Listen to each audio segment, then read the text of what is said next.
नमस्कार, बहुत स्वागत है आपका 9 की बात में। मैं हूं आपके साथ शैलेश पांडे। अविमुक्तेश्वर सरस्वती और यूपी सरकार के बीच विवाद बढ़ता जा रहा है। मौनी अमावस्या के दौरान स्नान को लेकर शुरू हुए विवाद के बाद अविमुक्तेश्वर सरस्वती प्रयागराज माघ मेले में ही धरने पर बैठे हैं और प्रशासन ने उनकी लड़ाई जारी है। अविमुक्तेश्वर ने योगी आदित्यनाथ को सनातन के लिए बुरा बताते हुए आलोचना की थी। इसके जवाब में योगी आदित्यनाथ ने कहा कि कई कालनेमी धर्म की आड़ लेकर सनातन को कमजोर कर रहे हैं। धर्म के खिलाफ आचरण करने वाला सनातन परंपरा का प्रतिनिधित्व नहीं कर सकता। बता दें कि हरियाणा के सोनीपत में योगी आदित्यनाथ ने नाम लिए बगैर सरस्वती पर जवाबी हमला किया। सीएम ने कहा कि धर्म केवल वेश या शब्दों से नहीं बल्कि आचरण में दिखाई देना चाहिए। साथ ही उन्होंने सनातन को कमजोर करने वालों को कालनेमी बताया और योगी ने कहा कि संत के लिए धर्म से बढ़कर कुछ नहीं है। सन्यासी के लिए धर्म और राष्ट्र सर्वोपरि होते हैं। उसकी व्यक्तिगत प्रॉपर्टी भी कुछ नहीं होती, धर्म ही उसकी प्रॉपर्टी होती है और राष्ट्र ही उसका स्वाभिमान होता है। तो फिर अविमुक्तेश्वर ने पूछ लिया कि कौन कालनेमी है, ये योगी जी को बताना चाहिए।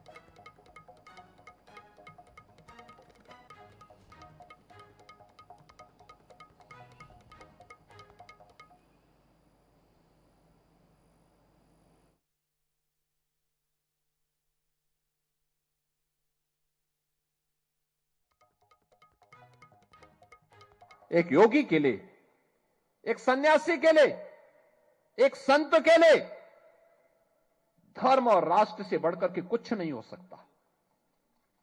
यही उसके जीवन का ध्येय होना चाहिए। उसकी व्यक्तिगत प्रॉपर्टी कुछ नहीं होती, धर्म ही उसकी प्रॉपर्टी है, राष्ट्र ही उसका स्वाभिमान है। अगर कोई राष्ट्रीय स्वाभिमान को चुनौती देता है तो हमें खुल करके उसके सामने आकर के खड़ा हो जाना चाहिए, उसकी चुनौती का मुकाबला करने के लिए खड़ा होना चाहिए। कोई धर्म के खिलाफ आचरण करता है, क्योंकि ऐसे तमाम कालनेमी होंगे जो धर्म की आड़ में सनातन धर्म को कमजोर करने की साजिश रच रहे होंगे। बात करते हैं मध्य प्रदेश की धार जिले में स्थित ऐतिहासिक भोजशाला विवाद में सुप्रीम कोर्ट में सुनवाई करते हुए ऐतिहासिक फैसला सुनाया है। सुनवाई के दौरान सुप्रीम कोर्ट ने किसी एक पक्ष को वरीयता देने के बजाय दोनों समुदायों के बीच समन्वय पर जोर दिया। शीर्ष अदालत ने निर्देश दिया कि बसंत पंचमी के दिन हिंदू पक्ष सूर्योदय से दोपहर 12 बजे तक पूजा करेगा। वहीं मुस्लिम समुदाय को दोपहर 1 से 3 बजे तक जुमे की नमाज अदा करने की इजाज़त दी गई। इसके बाद हिंदू पक्ष फिर शाम को 4 बजे पूजा कर सकेंगे। सुप्रीम कोर्ट ने प्रशासन को परिसर में बैरिकेडिंग और अलग अलग प्रवेश निकास की व्यवस्था करने का भी निर्देश दिया है।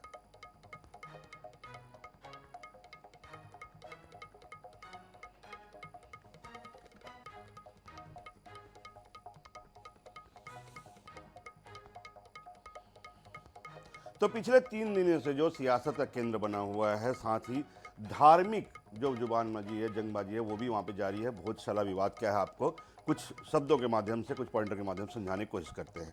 भोजशाला धार जिले का एक धार्मिक स्थल है। यहाँ पर जो है सदियों से ये परंपरा रही है कि हिंदू पक्ष का दावा जो कहता है कि भोजशाला में वो राजा भोज द्वारा निर्मित सरस्वती मंदिर है। यहाँ पर वाग्देवी सरस्वती की पूजा की जाती है। ये लंबे समय से ये हिंदू पक्ष ने वहाँ पर दावा किया है।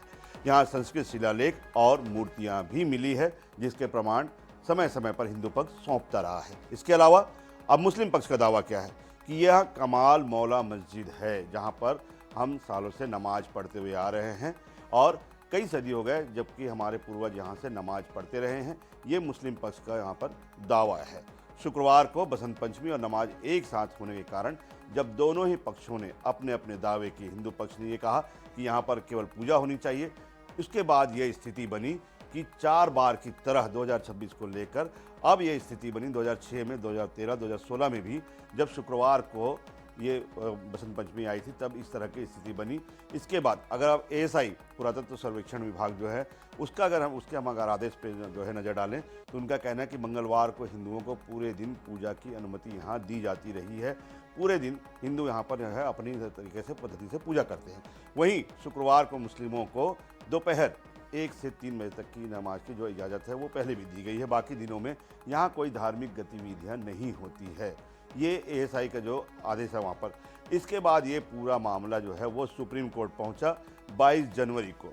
उसमें सुप्रीम कोर्ट ने सुनवाई करते हुए यानी कि आज जो है उन्होंने ये फैसला सुनाया कि सुबह सूर्योदय से लेकर 12 बजे तक जो हिंदू पक्ष है, बसंत पंचमी, सरस्वती पूजा आदि जो तमाम जो पूजा है वो कर सकते हैं। वहीं मुस्लिम पक्ष को यहाँ पर दोपहर 1 से 3 बजे तक जुमे की नमाज शुक्रवार को जो अदा की जाती है उसके लिए समय दिया गया है। इसके बाद फिर शाम को 4 से लेकर सूर्यास्त तक हिंदू पक्ष को यहाँ पर पूजा की अनुमति दी गई है। और साथ ही साथ प्रशासन को ये निर्देश दिया गया है कि दोनों ही पक्षों के लिए पर्याप्त सुरक्षा के इंतजाम किए जाएं, उनका जो प्रवेश है और निकास उनके अलग अलग व्यवस्था की जाए, दोनों ही को एक दूसरे के स्थल पर जाने से रोका जाए, अलग अलग दोनों की जो है वो मार्ग सुनिश्चित करे जाए। और इसके साथ ही साथ वहाँ पर आपसी सम्मान और कानून व्यवस्था में सहयोग की अपील भी की गई दोनों पक्ष से। इसके अलावा ये कहा गया बैरिकेडिंग फोर्स और इसके अलावा जो मार्ग में जितने भी जो बैरिकेड लगते हैं वो तमाम तरह के वहाँ पर व्यवस्था की जाए ताकि दोनों ही पक्ष अपने अपने तरीके से अपने अपनी जो विधि से वो अपने पूजा कर सके, हिंदू पक्ष अपनी विधि से पूजा कर सके, उसके लिए पर्याप्त समय दिया गया है।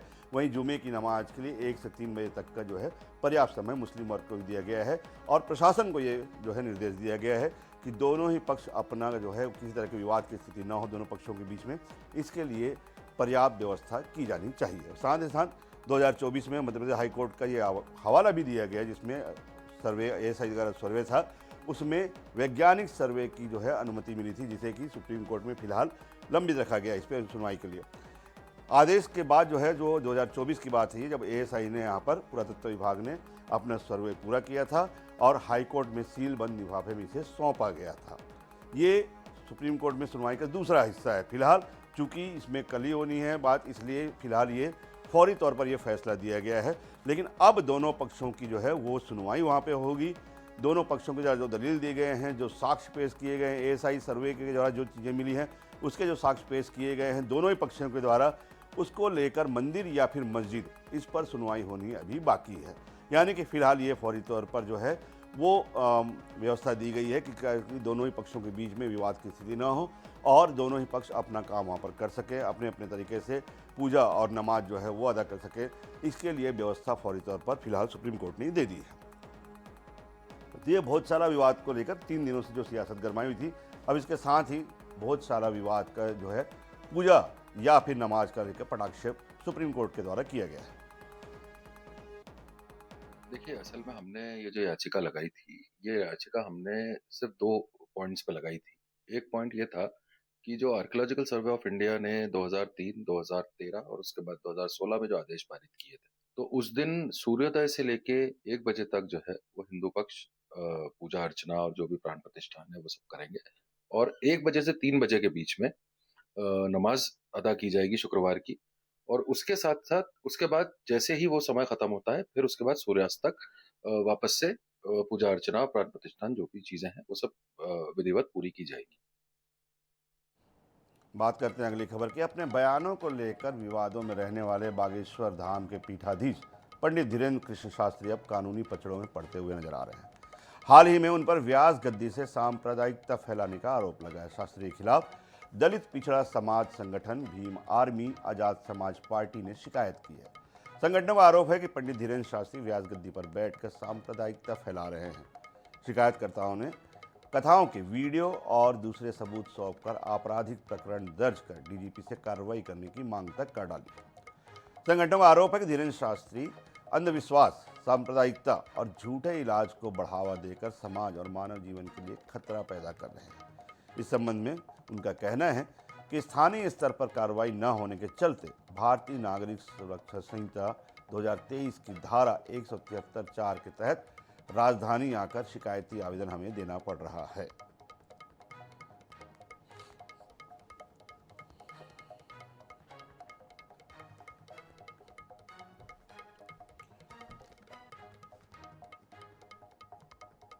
तो एक तरफ उनके बयान रहते हैं धीरेन्द्र शास्त्री के, जो तमाम कभी वो हिंदू को हिंदू राष्ट्र घोषित करने की मांग कर लेकर बात करते हैं, तो कभी जो है वो गौ माता को लेकर जो है पैरवी करते हुए नजर आते हैं। लेकिन अब उन्हीं तमाम बयानों को लेकर कुछ संगठनों ने ये पूरी जो है शिकायतें उनके खिलाफ की है, जो तमाम तरह के आरोप जो उन पर लगाए गए हैं। अब उनके ऊपर आरोप क्या है जो डीजीपी से उन्होंने शिकायत की, और उसमें शिकायत में ये बात खास तौर पर उल्लेख किया गया कि स्थानीय स्तर पर कोई कार्रवाई नहीं की जाती रही है, इसलिए उन्हें ये कदम उठाना पड़ा है, डीजीपी से आकर सीधे शिकायत करनी पड़ी है। उनका कहना है कि ये नागरिक सुरक्षा अधिनियम जो 2023 में जो बनाया गया है उसके तहत, एनएसए के तहत इसमें कार्रवाई की जानी चाहिए। दलित पिछड़ा समाज संगठन, भीम आर्मी और आज़ाद समाज पार्टी, इन सभी ने ये शिकायत की है कि बाबा धीरेन्द्र शास्त्री समाज में सांप्रदायिकता फैला रहे हैं, अंधविश्वास फैला रहे हैं और पक्ष विशेष को टारगेट कर रहे हैं। ये उनका साफ साफ कहना है, और इसके लिए, इसकी दलील के लिए उन्होंने कई वीडियो, उनकी जो क्लिपिंग है वो डीजीपी को सौंपी है। तो आपको बता दें, बागेश्वर धाम के पीठाधीश्वर धीरेन्द्र शास्त्री के ऊपर ये बड़ा आरोप 3 से 4 संगठनों ने लगाया है और सीधे तौर पर डीजीपी को ये शिकायत सौंपी गई है।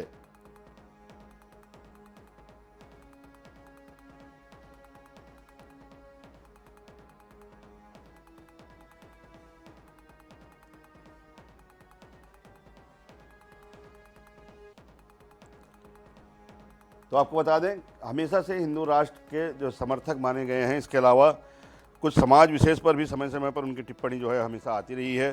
पर्चे निकाल कर लोगों के मन की बात जानने वाले बाबा, उनके सवालों के जवाब अपने मन में ही पढ़ लेने वाले धीरेन्द्र शास्त्री के खिलाफ अब समाज ने ये शिकायत की है कि परिंदी धीरेन्द्र शास्त्री व्यास गद्दी के माध्यम से, अपने बयानों के माध्यम से न केवल सांप्रदायिकता फैला रहे हैं बल्कि समाज में अंधविश्वास और कुछ जाति विशेष के खिलाफ भी जो है वो गलत भावना पैदा कर रहे हैं।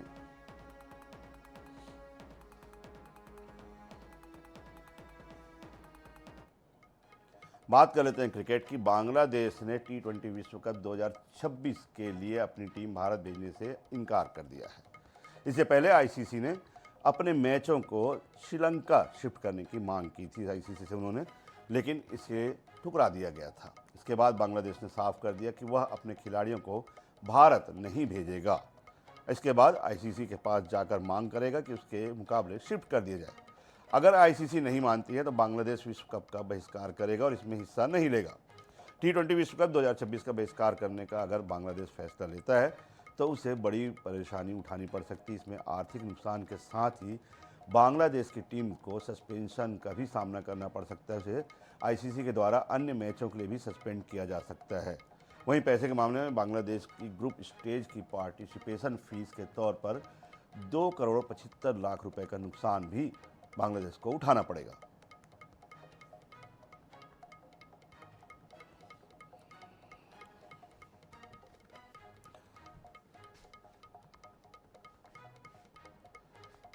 तो आपको बता दें, पिछले 2 दिन से ये कवायद चल रही थी कि जब से दोनों ही देशों के बीच में जो तनाव की स्थिति निर्मित हुई है, उसके बाद बांग्लादेश ने साफ तौर पर भारत आने से इनकार कर दिया था। उनका कहना था कि अगर उनके खिलाड़ी जाते हैं भारत तो उन्हें जो है न केवल वहाँ पर अपमान का सामना करना पड़ेगा बल्कि हिंसक प्रदर्शन का भी सामना करना पड़ सकता है। उसके बाद ये तमाम जो पटाक्षेप हुआ, आईसीसी ने 2 टूक में कह दिया, फिर बांग्लादेश ने इसके बहिष्कार का निर्णय लिया।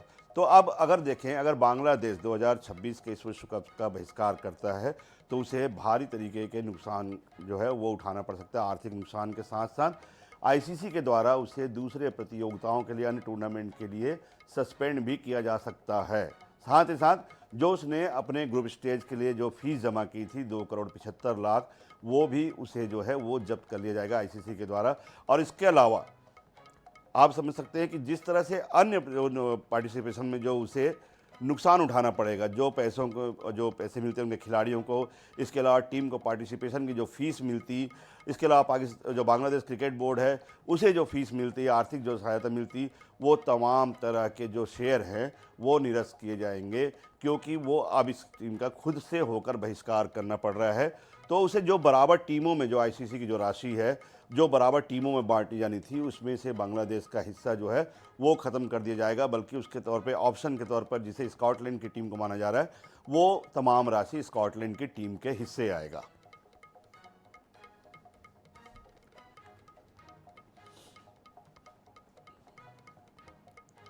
क्रिकेट की ही बात करते हैं। कल भारत और न्यूजीलैंड के बीच T20 सीरीज़ का दूसरा मैच रायपुर में खेला जाना है।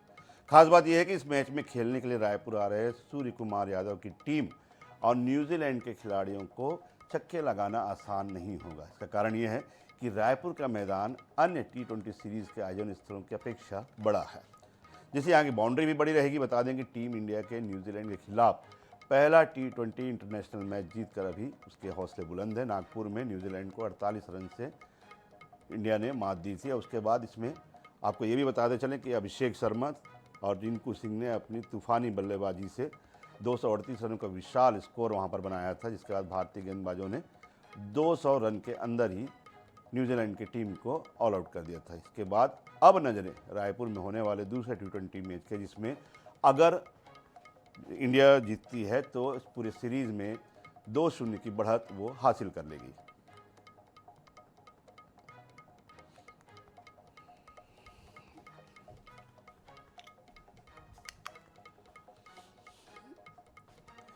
तो चलिए, कल जो राजधानी रायपुर में जो मैच होने वाला है उसके कुछ खास पहलुओं पर हिस्सा डाल लेते हैं। खास तौर पर उनके जो धुरंधर है, जिनके दम पर T20 का सरताज बना हुआ है टीम इंडिया, कप्तान सूर्य कुमार यादव के अलावा तूफानी बल्लेबाज अभिषेक शर्मा, जिन्होंने 84 रन की पारी जो है नागपुर में खेली थी। इसके अलावा संजू सैमसन विकेट कीपर होने के साथ साथ बेहद सफल वो माने जाते हैं, बैट्समैन माने जाते हैं। ईशान किशन, जो कि 200 का आंकड़ा पार कर चुके हैं। श्रेयस अय्यर, टीम के उप कप्तान, जो मिडिल ऑर्डर में सबसे भरोसेमंद माने जाते हैं। हार्दिक पांड्या, जब भी मुश्किल समय आता है हार्दिक पांड्या हमेशा अपनी बल्लेबाजी से टीम को उबारते हैं। शिवम दुबे ऑलराउंडर, बॉलिंग और बैटिंग में दोनों में ही अपना कमाल दिखाते रहे हैं। अक्षर पटेल एक और ऑलराउंडर, जो कि दोनों ही विधाओं में माहिर है। इसके अलावा कुलदीप यादव की फिरकी जो है हमें देखने को मिलेगी, जिसके आधार पर टीम इंडिया ने कई मैच जीते हैं। जसप्रीत बुमराह का वो जो बॉलिंग अटैक है उसका, जिसका सामना अभी तक कोई टीम नहीं कर पाई है। इसके अलावा वरुण चक्रवर्ती की गुगली गेंदों का सामना करने को टीम यहाँ पे न्यूजीलैंड जो है मजबूर होगी। और वहीं रिंकू सिंह, अगर लोअर ऑर्डर की बात करें तो रिंकू सिंह का कोई जवाब नहीं कह सकते। वहीं अर्शदीप की आउट स्विंग और इन स्विंग गेंदों का सामना भी करना पड़ेगा। साथ ही साथ रवि बिश्नोई को एक ट्रम्प कार्ड के रूप में जोड़ा गया है। रवि बिश्नोई पहले भी बहुत अच्छा कमाल दिखा चुके हैं। हर्षित राणा, बॉलिंग के अलावा बैटिंग में भी हमने उनके जो हैं वो जलवे देखे हैं। तो ये पूरी एक जो है एक तूफानी ब्रिगेड जो है टीम इंडिया के पास है, सूर्य कुमार के पास है, जिसके आधार पर अभी तक T20 मैच है, T20 जो क्रिकेट है उसके बादशाह जो है वो बादशाहत इंडिया को हासिल है।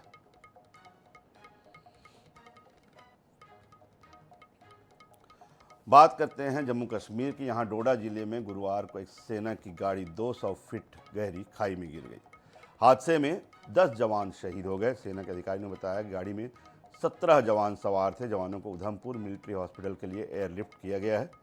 अधिकारी के मुताबिक यह हादसा भद्रवाह चंबा इंटरस्टेट रोड पर खन्नी टॉप पर हुआ। सभी जवान एक ऊपरी इलाके में स्थित पोस्ट पर जा रहे थे, तभी ड्राइवर ने गाड़ी से कंट्रोल खो दिया। जम्मू कश्मीर के डोडा जिले में गुरुवार को ये हादसा हुआ है, जिसमें 10 जवान जो है वो शहीद हो गए हैं। अन्य जवानों को एयरलिफ्ट कर उपचार के लिए भेजा गया है।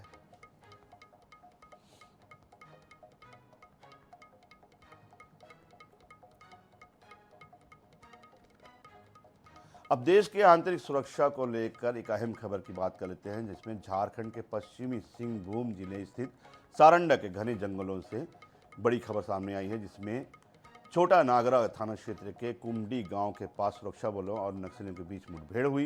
ये मुठभेड़ अभी तक जारी बताई जा रही है। इसमें अब तक करीब 16 नक्सलियों के मारे जाने की जानकारी आ चुकी है।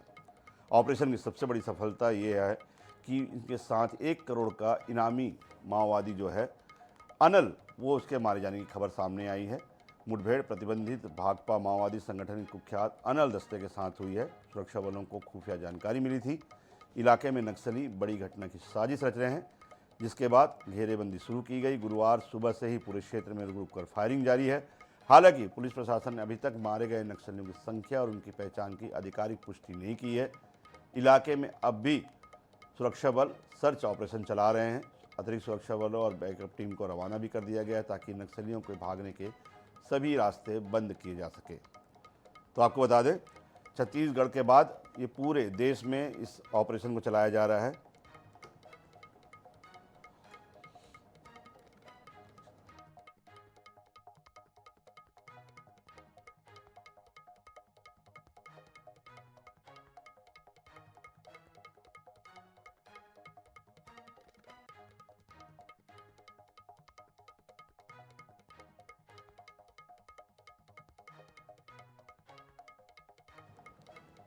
झारखंड की ही बात कर लेते हैं। यहाँ पर देवघर में गुरुवार को तेज रफ्तार ट्रेन रेलवे क्रॉसिंग पर खड़े हुए ट्रक से टकरा गई, जिस घटना के बाद ट्रक बुरी तरह क्षतिग्रस्त हो गया, साथ ही बाइक और स्कूटी के नीचे ट्रक के नीचे भी आ गए। हालांकि हादसे में किसी का हताहत होने की खबर नहीं है। स्थानीय लोगों का कहना है कि ट्रेन के आने की सूचना पर रोहिणी नावाडीह रेलवे फाटक को बंद किया जा रहा था। इस दौरान धान से लदा ट्रक रेलवे क्रॉसिंग पर फंस गया। इसी बीच जसीडीह से आसनसोल जा रही गोंडा आसनसोल पैसेंजर ट्रेन आ गई और ट्रेन आता देख ट्रक के ड्राइवर और बाइक और स्कूटी सवार लोग वाहन छोड़कर भाग गए। तस्वीर आप देख सकते हैं, ये दोनों ही क्रॉसिंग के बीच में जो है अनमेन्ड क्रॉसिंग के बीच में ये फंसा रहा और इसी बीच ट्रेन जो है वो तेज़ी से आई, ट्रक को अपनी चपेट में लिया, लेकिन उसके बगल में साथ साथ खड़े हुए एक बाइक सवार और स्कूटी सवार को भी अपनी चपेट में लिया।